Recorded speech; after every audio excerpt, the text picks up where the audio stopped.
Daar kom in elkeen van ons se lewe dae waar dit baie moeilik is om dankbaar te wees.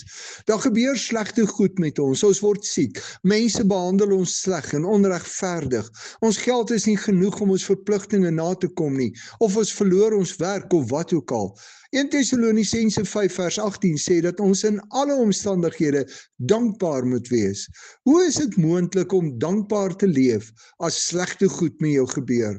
Die vraag is, wat is my bron van dankbaarheid? Waarvoor is ek dankbaar?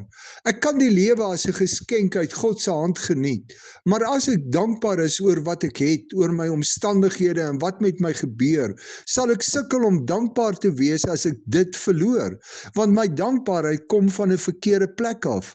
In Matteus 10 vers 29 tot 30 sê die Here Jesus dat die hare op ons kop getel is en dat niks met ons buite sy wil sal gebeur nie. Ek moet dus eerder dankbaar wees, dat maak nie saak wat gebeur nie. My lewe en tye in God se hand is en hy in beheer is. Daar's 'n baie ou lied wat sê dat as die lewensstorme woedend om jou slaan, jy jou seëninge moet tel.